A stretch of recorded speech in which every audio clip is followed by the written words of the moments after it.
లో అప్పటి భారత ప్రధాన న్యాయమూర్తులు అందరు కలిసి ఈ యొక్క రాజ్యాంగం ఆమోదింపబడిన రోజుని భారత న్యాయ వ్యవస్థగా, భారత న్యాయబద్ధమైనటువంటి దినంగా కొనియాడాలని వాళ్ళు తలంచారు. అందుకని 1979లో భారత న్యాయ దినోత్సవంగా కొనియాడతారు. చెప్పండి, భారత న్యాయ దినోత్సవంగా కొనియాడతారు. అందుకని ఒక ప్రముఖ వ్యక్తి ఏమన్నారంటే, భారత రాజ్యాంగం న్యాయవాదులకు స్వర్గధామం లాంటిది.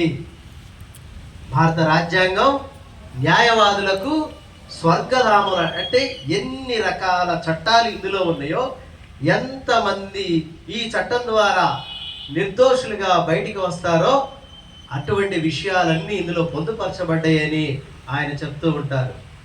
కాబట్టి భారత రాజ్యాంగం యొక్క ప్రాముఖ్యతను, గొప్పతనాన్ని తెలియజేయడం కోసం డాక్టర్ బిఆర్ అంబేద్కర్ యొక్క 125వ జయంతిని పురస్కరించుకొని 2015వ సంవత్సరంలో మన ప్రియతమ ప్రధానమంత్రి గారు నరేంద్ర మోడీ గారు దీనిని భారత రాజ్యాంగ దినోత్సవంగా కొనియాడాలి. ఇన్ని సంవత్సరాలు ఈ దేశాన్ని కలిసిమెలిసి ఉండడానికి సహకరించినటువంటి ఈ రాజ్యాంగాన్ని మనం ప్రపంచ దేశాలకు తెలియజెప్పవలసినటువంటి అవసరం ఉంది.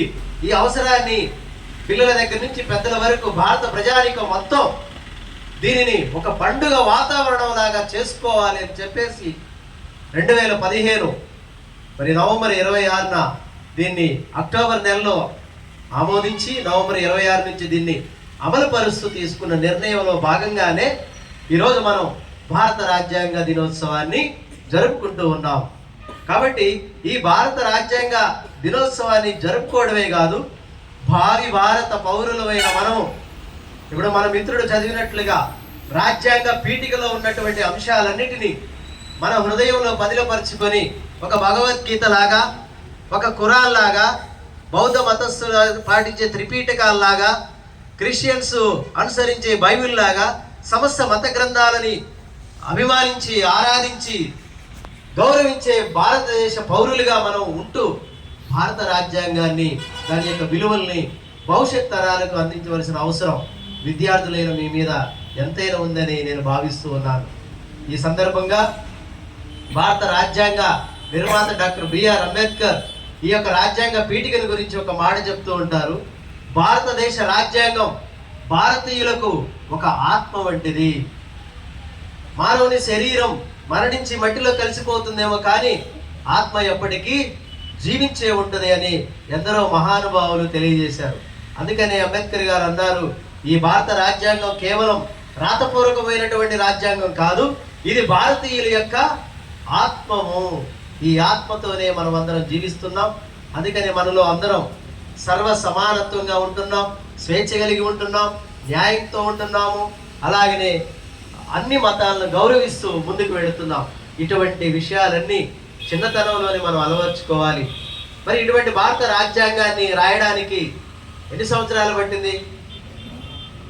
ఎనీవన్ 2 సంవత్సరాల 11 నెలల 18 రోజులు కష్టపడి 60 దేశాల రాజ్యాంగాల్ని చదివి ముఖ్యమైనటువంటి విలువలని 9 దేశాల నుంచి తీసుకోవడం జరిగింది. సమయం ఉన్నప్పుడు నేను మీ అందరితో మాట్లాడతాను. 60 దేశాల రాజ్యాంగాలను చదవడం జరిగింది. 9 దేశాల్లో ఉన్నటువంటి మూలమైనటువంటి విషయాలన్నిటిని క్రోడీకరించి మన భారత రాజ్యాంగంగా రూపుదిద్దుకోనబడింది. ఈ భారత రాజ్యాంగంలో 385 ఆర్టికల్స్, మరి 25 భాగాలు, 8 షెడ్యూలుగా తయారు చేయబడింది. ఇప్పటి వరకు ఈ యొక్క రాజ్యాంగంలో 101 సవరణలు చేయడం జరిగింది. కాబట్టి ఇటువంటి విషయాలన్నీ మీరు భారత రాజ్యాంగం అనే ఒక పుస్తకం ఉంటుంది తెలుగులోనే, చక్కగా కొనుక్కోండి. కావాల్సిన వాళ్ళు నన్ను సంప్రదించవచ్చు, ఇబ్బంది లేదు. మీకు కావాలి అంటే అందులో సమస్తం ఏ ఆర్టికల్ దేని కింద ఉంటుంది, ఏ ఆర్టికల్ ప్రకారం మనం ఈ దేశంలో మనం జీవించాలి, సమానత్వ హక్కు ఏ ఆర్టికల్ ప్రకారం ఉంది, స్వేచ్ఛ ఏ ఆర్టికల్ ప్రకారం ఉంది, మత స్వాతంత్రం ఏ ఆర్టికల్, అన్ని విషయాలకి మూల గ్రంథం ఏంటి? భారత రాజ్యాంగం. ఈరోజు సుప్రీంకోర్టు, హైకోర్టు, మరి స్థానిక కోర్టులు, ఈరోజు వ్యవస్థలు, రాజ్యాంగ వ్యవస్థలు, రాష్ట్రపతి, ప్రధానమంత్రి, ముఖ్యమంత్రి, మంత్రులు, ఇవన్నీ వ్యవస్థ ఎలా వచ్చింది అంటే దానికి మూల కారణం భారత రాజ్యాంగం.